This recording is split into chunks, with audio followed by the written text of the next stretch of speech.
মৰমৰ ছাত্ৰ ছাত্ৰীসকল, চাওঁতে চাওঁতে মেট্ৰিক পৰীক্ষালৈ আৰু বেছি দিন নাই।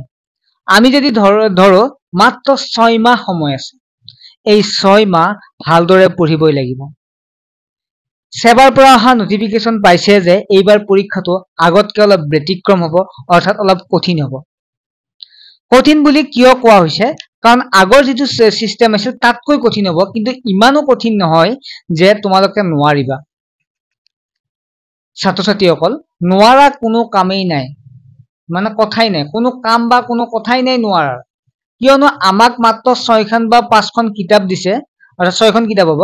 এই 6খন কিতাপৰ পৰা আমাৰ প্ৰশ্ন আহিব বা কনচেপচুৱেল বস্তু আহিব, বা তাৰ পৰা যদি এবাৰ কৈছে যে কিতাপৰ পৰা ডাইৰেক্ট উঠাই নিলে, কিন্তু তাৰ বস্তুখিনিৰ পৰা আহিব। গতিকে আমাকতো কোৱা নাই যে সমাজ বিজ্ঞান বুলি কয় ক'ৰ পৰা আহে ঠিক নাই, যিবিলাক চাকৰি পৰীক্ষা বুলি তেনেকুৱাকৈ আমাক চিলেবাছ দিয়া নাই। আমাক জাষ্ট কিতাপ এখন দিছে, সেই কিতাপখন পঢ়িব লাগে প্ৰত্যেকটো ছাবজেক্টৰে। তাৰ পিছত আমি এটা ভাল মাৰ্কছ পাব লাগে। এতিয়া এইবাৰ পৰীক্ষাৰ পেটাৰ্ণটো কেনেকুৱা জানাই তোমালোকে, যে কি হয়, আগতে OMR চিট এখনে আটাইবোৰ ছাত্ৰ ছাত্ৰীক দিয়া হৈছিল। এইবাৰ OMR চিটৰ সেট বনাব ABCD, অৰ্থাৎ তোমাৰ ওচৰজনৰ প্ৰশ্ন মানে OMR খনৰ তোমাৰ নিমিলিব, তোমাৰ খনৰ লগত আকৌ পিছৰজন নিমিলিব, অৰ্থাৎ তুমি হুৰি চাই কেনে OMR চিট কৰিব নোৱাৰা। এতিয়া কিছুমানে ক'ব পাৰে যে OMR চিটটো একে হ'ব, প্ৰশ্নটো একে আহিব, মোৰ 1 নম্বৰ তাত 10 নম্বৰ থাকিব। আগতে 2-এজন ছাত্ৰ ছাত্ৰীয়ে যেতিয়া আনক আশা কৰিছিল বা ভৰসা কৰিছিল যে মই নোৱাৰাটো কাৰ ওপৰত লিখিম। এতিয়া যে মই যদি চিম্পুল এটা প্ৰশ্ন ধৰো যে এজন ছাত্ৰ এ নামৰ ছাত্ৰজনৰ সেটখন এ পাইছে, তাৰ ধৰল প্ৰশ্ন কি আহিছে যে শৰাইঘাটৰ যুদ্ধ কেতিয়া হৈছিল, শৰাইঘাটৰ ৰণ কেতিয়া হৈছিল, এইটো প্ৰশ্ন আহিল। এতিয়া যদি পিছৰজনক সোধে বন্ধুজনক, তেতিয়া সিয়াৰ এই শৰাইঘাটৰ ৰণটো কিমানত থাকিব, ধৰা হল 45 নম্বৰ বা 40 নম্বৰ আছে। সি চাই তেনেকুৱা কোৱাটো সম্ভৱ নেকি?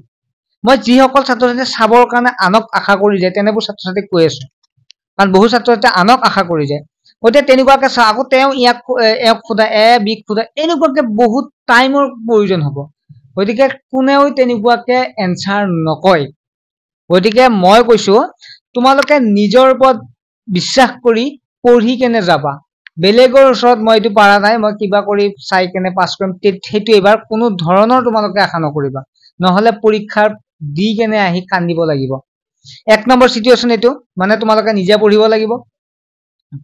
মানে কি আছে, ভয় কৰিবলৈ কি আছে, তোমালোকে বেলেগ আশা কৰিব নালাগে, কাৰণ তোমালোকৰ মেট্ৰিক পৰীক্ষা, তোমালোকৰ নলেজ হয় নহয়, তোমালোকে বেলেগত চাই আশা কৰিব নালাগে। গতিকে টান সেইটো টান বুলি ক'ব মই নোৱাৰোৱে। কিয় নোৱাৰো, তোমালোকক কিতাপ দিছে, তোমালোকে পঢ়িব লাগে, কাৰণ এইটো টান কিবা থাকিল নেকি। গতিকে OMR চিট যি হয় হৈ থাক, প্ৰশ্ন বেলেগ দিলেও কথা নাই, কিন্তু সেইটো তোমালোকে সেইকাৰণে বেলেগক আশা কৰি পৰীক্ষাত এইবাৰ নবহিবা। সময় আছে, 6 মাহ সময় আছে, কিমান 1 মাহত 30 দিনকে কিমান সময় আছে। গতিকে ভালদৰে পঢ়িব ধৰা। তাৰপিছত নেক্সট হৈছে প্ৰশ্নবিলাক এইবাৰ বাহিৰৰ পৰা আহিব। তেনেকুৱা নহয়, প্ৰশ্নবিলাক বাহিৰৰ পৰা নাহে, প্ৰশ্নবিলাক ভিতৰৰ পৰাই থাকিব, কিন্তু কনচেপচুৱেল থাকিব। বুজি পাইছা নে? যে কনচেপচুৱেল থাকিব। এটা মেথছ ডাইৰেক্ট কিতাপৰ পৰা নিদিবও পাৰে, সেই মেথছটোকে সেই নিয়মটো একে থাকিব, কিন্তু অলপমান কিবা এক্সৰ ঠাইত Y দিব পাৰে, কেৰ ঠাইত M দিব পাৰে। গতিকে সেইখিনিয়ে ডিফাৰেঞ্চ। যদি এজন ছাত্ৰ বা ছাত্ৰীয়ে যদি ভালদৰে পঢ়ি যায়, তেতিয়াহ'লে নোৱাৰাৰ কি কাৰণ থাকিব? পৰীক্ষা পাতে কিয়? পৰীক্ষা পাতে বেলেগত চাইতো লিখিবৰ কাৰণে পৰীক্ষা নাপাতে। পৰীক্ষা পাতে নিজে কিমান আগবাঢ়িছা, নিজে কিমান জানা, তাৰ ওপৰত পৰীক্ষা পাতে, আৰু 1 বছৰ সময় দিয়ে পৰীক্ষাটোলৈ। গতিকে 1 বছৰ কি কৰি থাকে? 1 বছৰ ছাত্ৰ ছাত্ৰীয়ে কি কৰিব লাগিব? পঢ়িব লাগিব। গতিকে পঢ়াৰ কাৰণেও সুবিধা আছে। মোৰ যিটো চেনেল আছে, ইয়াত অনলাইন টিউচন কৰি থকা হৈছে। এতিয়া ক'ব পাৰি ইমান পইচাত অনলাইন টিউচন, আমাৰতো তেনেকুৱা পইচা নাই। ইমান পইচাৰ কোনে ক'লে? মাত্ৰ 50 টকাত 1 মাহ,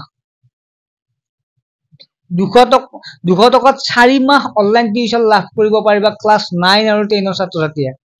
এই যিটো নাম্বাৰ দেখা পাইছা, এই নাম্বাৰটোত SMS কৰি অনলাইন টিউচন যোগাযোগ কৰিব পাৰিব, য'ত সকলোবিলাক প্ৰশ্ন উত্তৰ কৰি দিয়া হ'ব। ক্লাছ 9 আৰু 10ৰ কাৰণে মেথ, সায়েন্স, ইংলিছ, গ্ৰামাৰ চিন্তা কৰিব নালাগে। আৰু লগতে অসমীয়া, সমাজ বিজ্ঞানো আমি মাজে মাজে ৰেকৰ্ডেড ক্লাছ দিয়ে থাকিম, আৰু ক্লাছবোৰ লাইভ হ'ব। কিবা থাকিলে সুধিব পাৰিব। বহু ছাত্ৰ ছাত্ৰী বৰ্তমান জইন হৈ আছে, গতিকে ল'ব পাৰিব।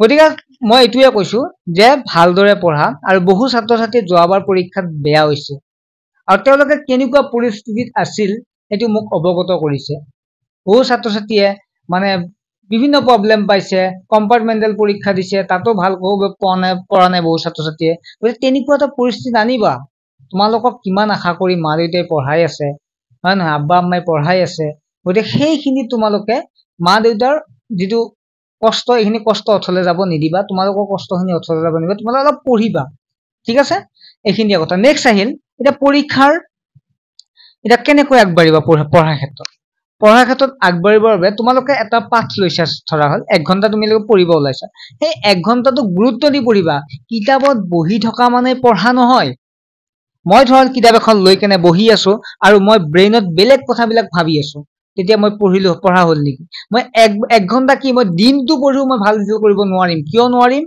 কাৰণ বহি থকা মানে পঢ়া নহয় আমি ব্ৰেইনটো লগাব লাগিব কিছুমানে দিনটো নপঢ়িব পাৰে কিন্তু 5 ঘন্টা 4 ঘন্টা পঢ়ে সি ব্ৰেইনটো লগাই পঢ়ে গতিকে মই এইটোৱে কৈছো যে মা দেউতাক ফাঁকি দি টেবুলৰ কাষত বহি থকাটো কাম নহব গতিকে নিজে ভালদৰে পঢ়িব লাগিব নিজে ভালদৰে পঢ়িলে এটা ভাল ৰিজাল্ট কৰিব পাৰিবা ছাত্ৰ ছাত্ৰীসকল মই তোমালোকৰ সদায় আশা কৰিম ভাল এটা ৰিজাল্ট কৰাৰ কাৰণে মই সদায় তোমালোকৰ লগত থিয় দিম সদায় চেষ্টা কৰিম তোমালোকে এটা ভাল ৰিজাল্ট কৰিব কেনেকৈ পাৰিবা তাৰ বাবে ভিডিঅ' প্ৰস্তুত কৰিম গতিকে চেনেলটো ছাবস্ক্ৰাইব কৰি ৰাখিবা আৰু কিবা অসুবিধা থাকিলে মোক জনাবা হোৱাটছএপ নম্বৰটো জনাব পাৰিবা কমেন্ট সেকশনত জনাব পাৰিবা টিউচনলৈও ল'ব পাৰিবা যি তোমালোকৰ যিবিলাকৰ ইচ্ছা নাই টিউচন নললেও কথা নাই কিন্তু ভালদৰে পঢ়িবা যতে নহওক অফলাইন টিউচন হওক বা অনলাইন টিউচন মোৰ তাতে হওক কোনো কথা নাই কিন্তু ভালদৰে কনসেপচুৱেল হিচাপে পঢ়িবা ঠিক আছে অন্য এটা ভিডিঅ'ত লগ পাম কিবা অসুবিধা থাকিলে মোক জনাই দিবা কেনেকৈ পঢ়িম কিবা ৰুটিন চুটিন লাগিলে মোক জনাই দিবা মই ধুনীয়াকৈ ভিডিঅ' প্ৰস্তুত কৰি ৰুটিনটো দি দিম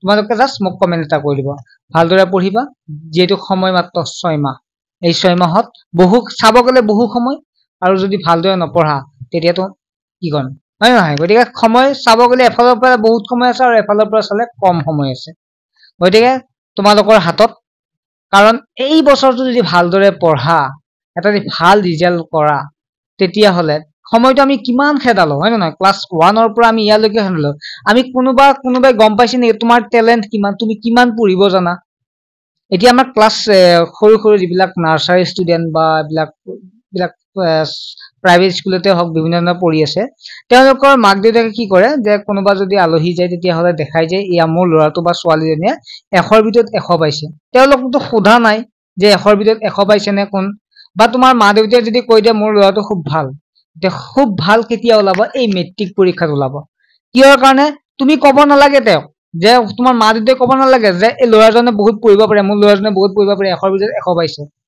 তোমাৰ খবৰ ল'ব সিদিনা যে অমুকৰ ল'ৰাই কি পাছ কৰিলে যে তোমাৰ নামটো কৈ কব যে কি হল ৰিজাল্ট গতিকে সেইদিনা যাতে পলাই ফুৰিব নালাগে তেনেকুৱাকৈ ৰিজাল্টটো ভাল কৰিব যাতে মোবাইল সুইচ অফ কৰিব নালাগে সময় আছে কাৰণে মই কৈছো গতিকে কিবা অসুবিধা থাকিলে মোক জনাবা ঠিক আছে বাই ভিডিঅ'টো সম্পূৰ্ণ চোৱাৰ বাবে ধন্যবাদ আৰু ফলো কৰিবা নিয়মবিলাক আৰু টোপনিবিলাক কমাই দিবা টোপনি বাৰু বহুত ছাত্ৰ ছাত্ৰীয়ে মাৰে কিন্তু মোবাইলটো অলপ কমাই দিবা ঠিক আছে আজিকালি এতিয়া টোপনি কথা নহয় মোবাইলৰ কথাহে ক'ব লগা হৈছে গতিকে ইনষ্টাগ্ৰাম ৰিলছ কিবা কিবি বহুত সময় খেদাই গতিকে তোমালোকে জানা বহু ছাত্ৰ ছাত্ৰীয়ে তোমালোকে বহুতে বুজিবা গতিকে সেইকাৰণে ক'লো তোমালোকে পৰাপক্ষত মোবাইলটো সুইচ অফ কৰে মানে মোবাইলটোৰ পৰা আঁতৰত থাকে পঢ়া সময়খিনি আৰু এক টাইম বাৰু চোৱাটো বেলেগ কথা কিন্তু ইমান মোবাইল নাচাবা ঠিক আছে বাই নেক্সট এটা